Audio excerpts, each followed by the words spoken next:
Hello and welcome to This Is Baltimore 2, where we show you what's good in your Baltimore neighborhood. I'm your host, Odessa Rose, and today we are with actress Sydney Banks. When you first see Sydney Banks, you are immediately taken in by her beauty. And you automatically think this young lady is a model. Then she opens her mouth and out comes this powerful voice that makes you say, oh, she's a singer. It's so pure, so strong. And just when you think you have Sydney Banks all figured out, you see her on stage or on screen, and you realize Sydney Banks is more than just a pretty face. Do all that work, I guess. I saw the way Tubi looked at you. he just knows I have class, girl, that's all. She is an extremely talented young woman, most in the entertainment world would describe as a triple threat because of her extraordinary singing, acting, and dancing abilities.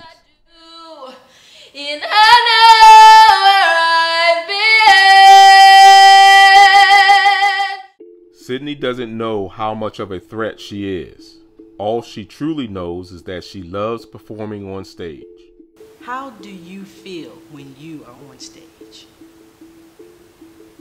Alive, like I can do anything.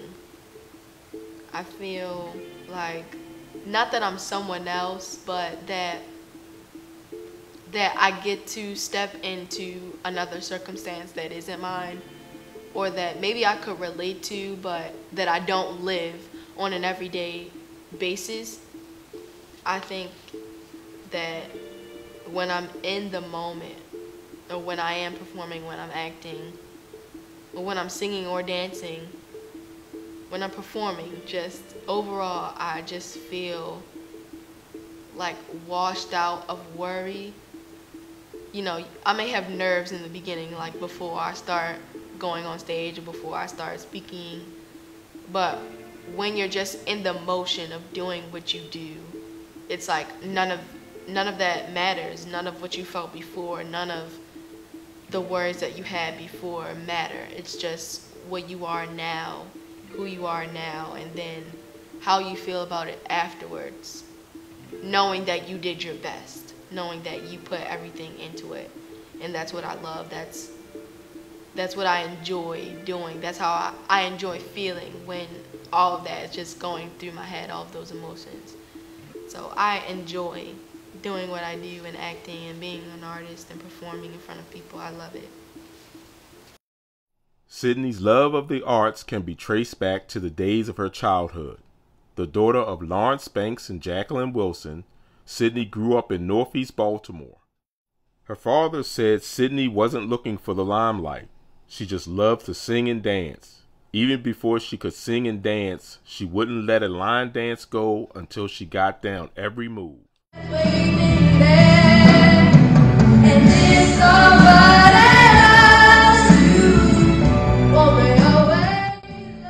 Sydney's performances as a child made her a stage veteran, which is why she didn't hesitate to help form a singing group with her girlfriends while in middle school. The group's name is Lyric, and since its inception, the girls have placed their lyrical talents up against the nation's best, competing in 92Q's Who's Got Next contest and auditioning for America's Got Talent. Lyric cut a single entitled Do You, which they performed at the AFRAM. They also starred in the PBS musical stage play Old Gospel.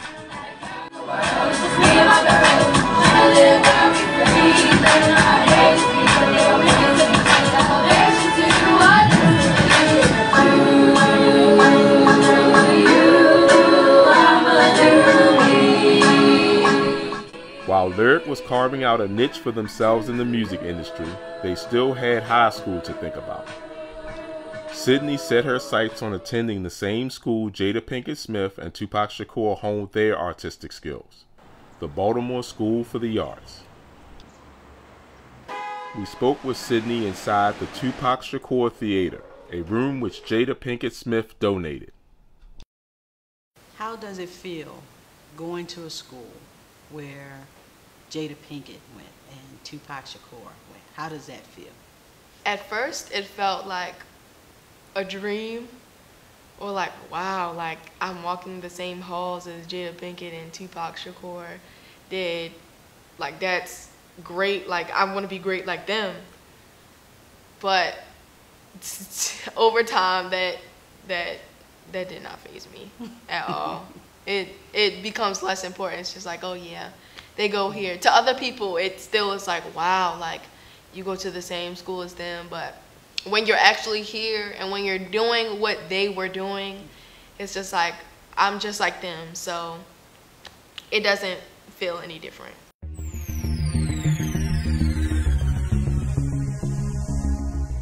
What's up, Baltimore? This is Sam, aka Sam Cooke, born by the river, and you are watching This Is Baltimore 2.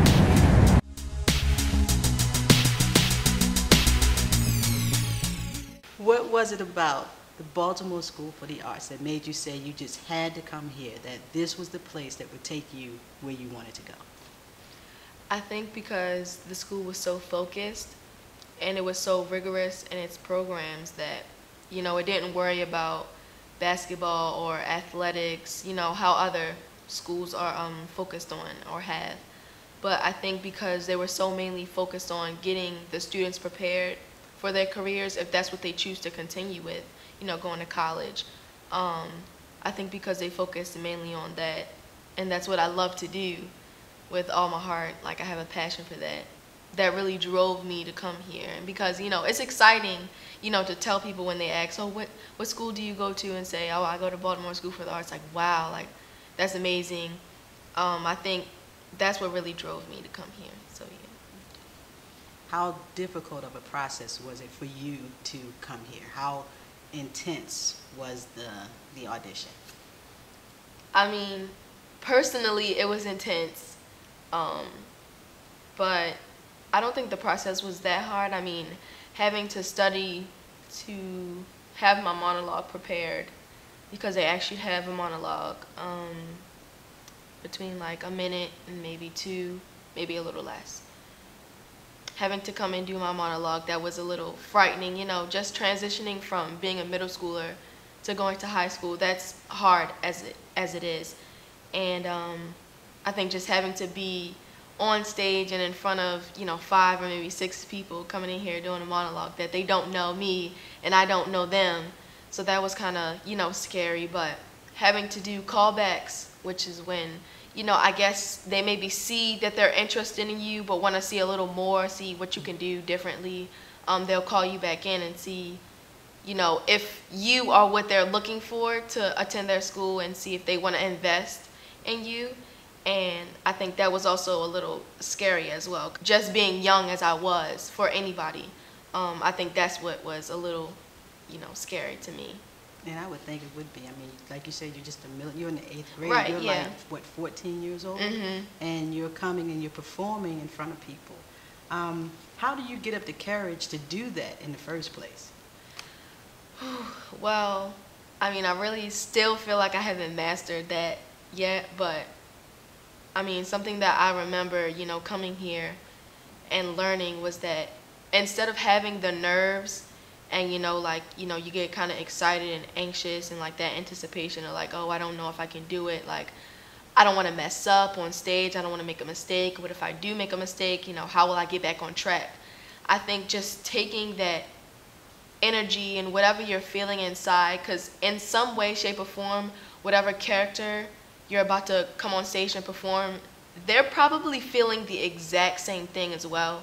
So I think just taking that so-called like negative energy and putting that into your character when you step on stage, I think that really can be used well, instead of letting it hold you back and hinder you from being on stage and being nervous in front of, you know, an audience maybe of 10 people or 100. So I think using that really helps you to prepare yourself to be on stage and just go for it. Just go for it. Hide in the darkness. I messed up, but it's okay. How old were you when you said, okay, this is what I want to do? I think I was here, actually, and I really had my mind set up and made. Because before then, you know, I wanted to do it, but it started out just being for fun. It was something to do for fun, you know, a hobby, I guess.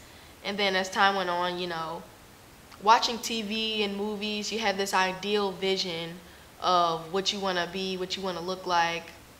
You just want to be famous. You want to be an actress. You want to be on TV. You want people to idolize you in, you know, this beautiful way. But I think coming into high school and really just growing up and maturing and learning what the world is about and how the world works, basically, is when I found out, you know, that this is what I want to do. This is where I belong. This is where I need to be to get my point across, to get my voice heard. And I think that was probably in between, you know, my sophomore and junior year, where I realized that, I mean, I can't give up on this, even though I had doubts. This is just where I was meant to be. This is what I love to do.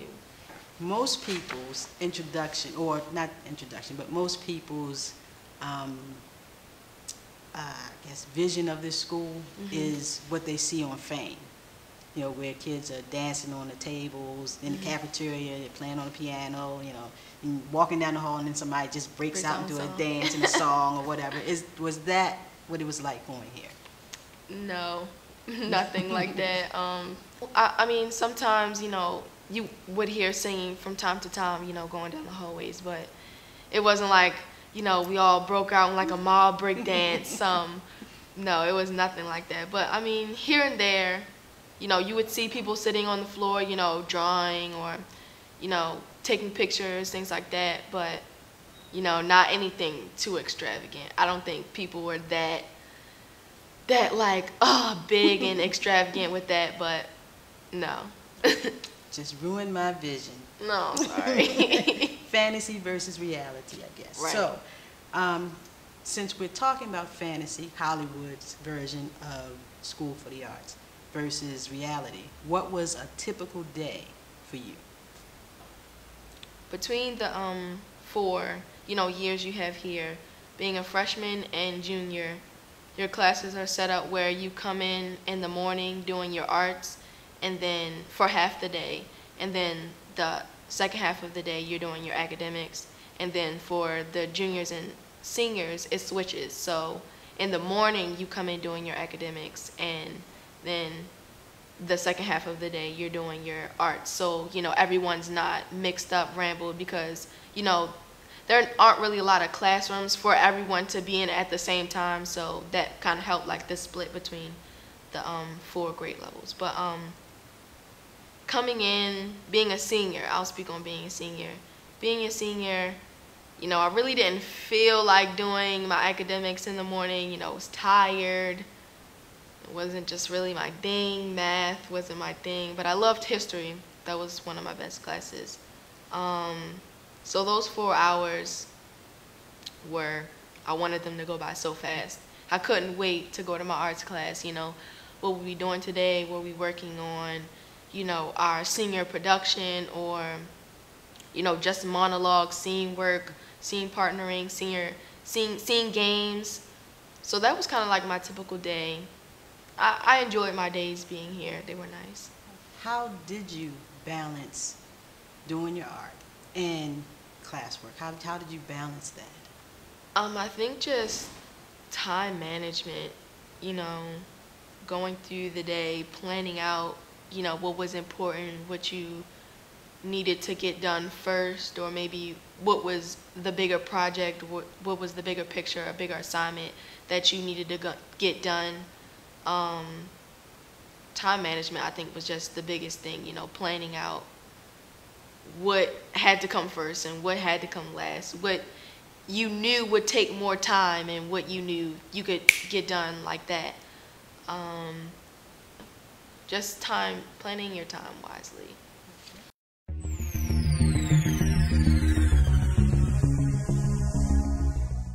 Hi, this is Vicki M. Oliver Lawson, poet, educator, and author, and you are watching This is Baltimore 2.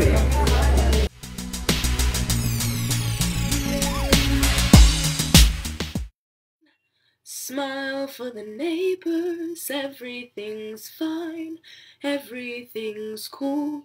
The standard reply, lots of tests, lots of papers. Smile, wave goodbye, and pray to the sky. Oh God, and what will my parents say?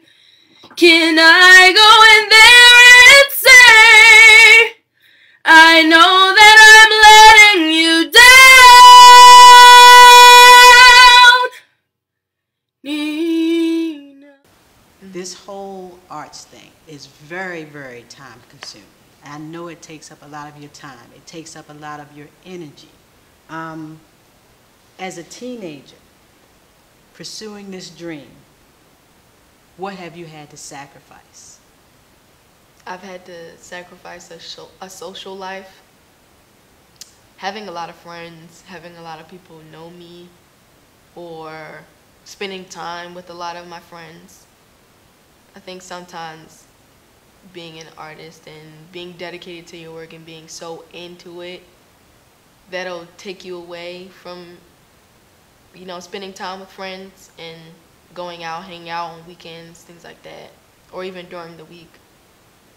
So I think that's what I've had to sacrifice the most. How do you say, okay, I know all my friends are hanging out, but I have to do this. It's gotta be hard. How do you stay focused?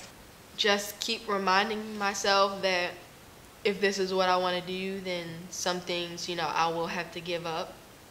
But I mean, nevertheless, it is still hard having to sacrifice, well, do I want to sit home and, you know, rehearse, or do I want to go out to the movies? Do I want to go out hanging with my friends, go to the mall, things like that?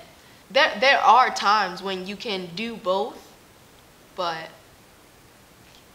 I mean, just reminding yourself that it'll all be worth it in the end if you really push yourself, and if this is what you want to do, and if you're just going to go for it, it'll definitely all be worth it.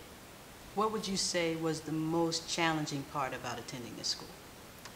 I think the most challenging part, because everyone knew about the school, or the people that came here, you know, they were great artists and hard workers. I think living up to people's expectations was the hardest thing, because, I mean, not to say that, you know, if you didn't do the things you were supposed to do right or correctly in the way that everyone wanted you to do them, that, you know, you should feel ashamed, or that, you know, people would point the finger at you or anything like that. But I think just living up to the people's expectations, because coming here you had to have a certain type of, you know, caliber with you. So I think that, you know, just living up to people's expectations, you know, that kind of maybe threw you off at times if you felt like today wasn't your best day, or your work wasn't your best work, and, you know, people might have judged you on that.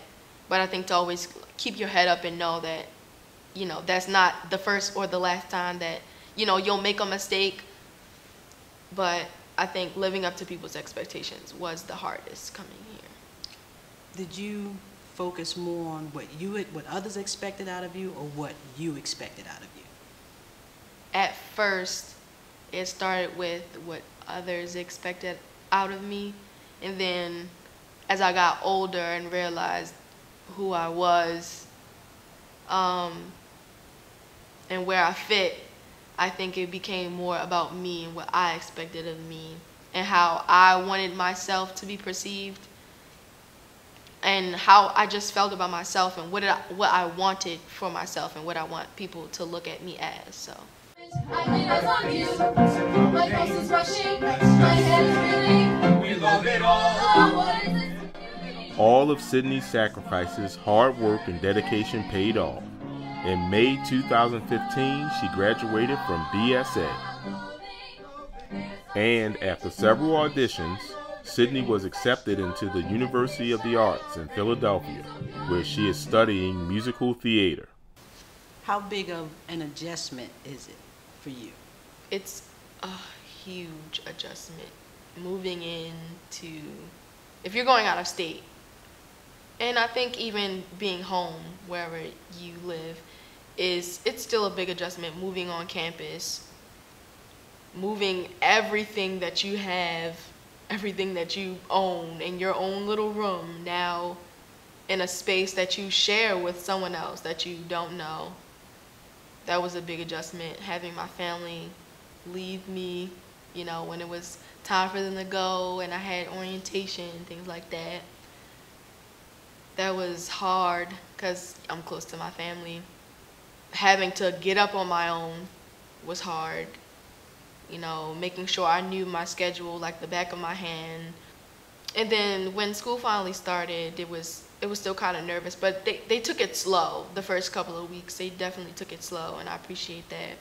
Did the School for the Arts prepare you for the University of the Arts? I think definitely this school prepared me into transitioning into the work that I'm doing at the University of the Arts.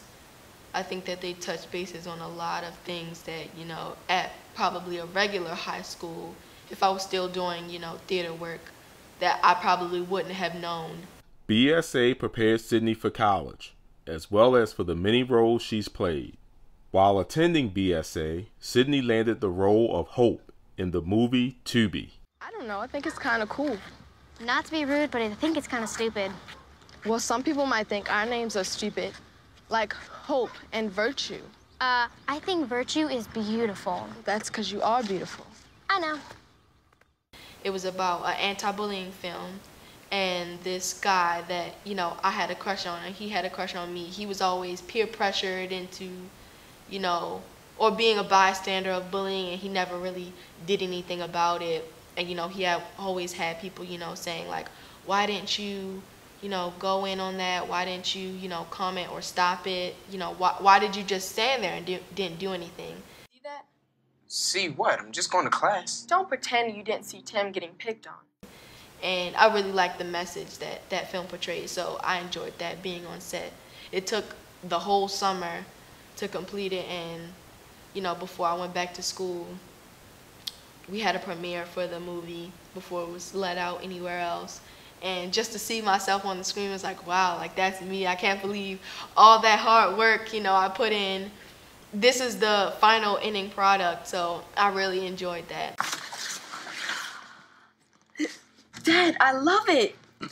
It's beautiful. But, I mean, you guys can't afford this. You and Mom already said times are hard, and I would really feel bad for taking this back. Before graduation, Sydney traveled to London as a member of the cast for Hairspray.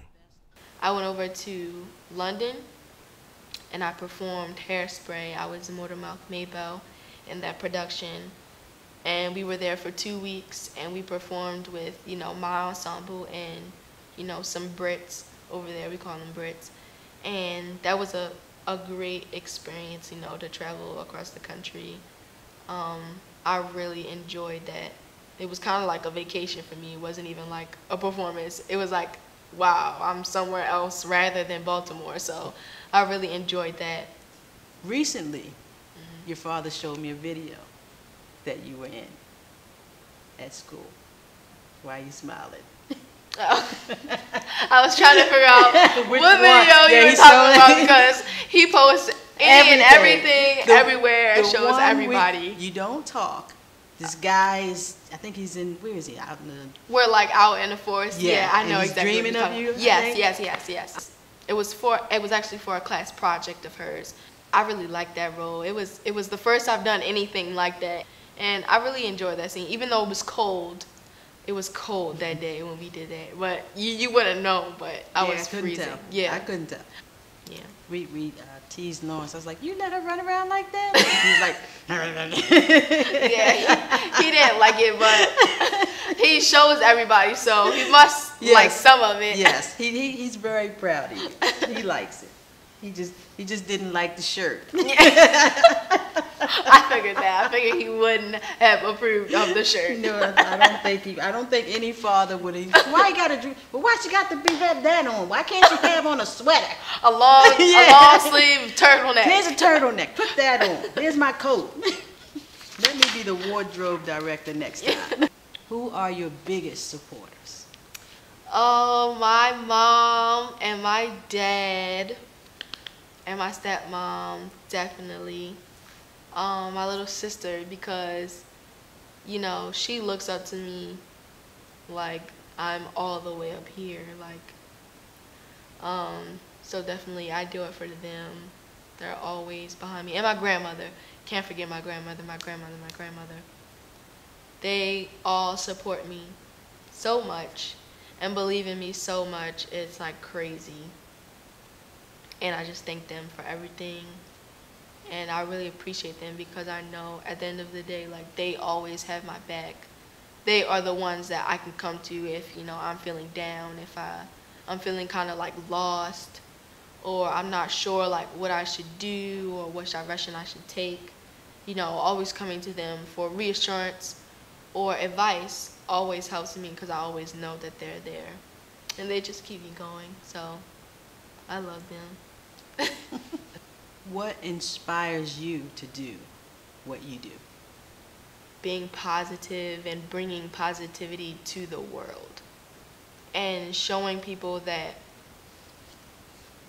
you don't have to conform or look a certain way or do a certain thing that pleases everyone else or that you think this is the way that it should be. What you're trying to do is extremely competitive. Mm-hmm. There are millions of people out there with the same dream. How do you not get discouraged by that? Number one thing, only thing, is being humble. That's totally it. That's it, like just being humble. And even though, you know, you may have doubts on what you do or what you think other people can do better than you, even though they may be better, they don't have what you have. Everyone has something different. And what you show to people is what makes you different than other people. I think being humble in your work and not trying to showboat yourself so much or not trying to prove to other people that, hey, this is what I can do, but just knowing this is what you can do. And if people don't like it, oh well, and if they do, then that's wonderful, that's great. But just being humble is what keeps me going, what keeps me up.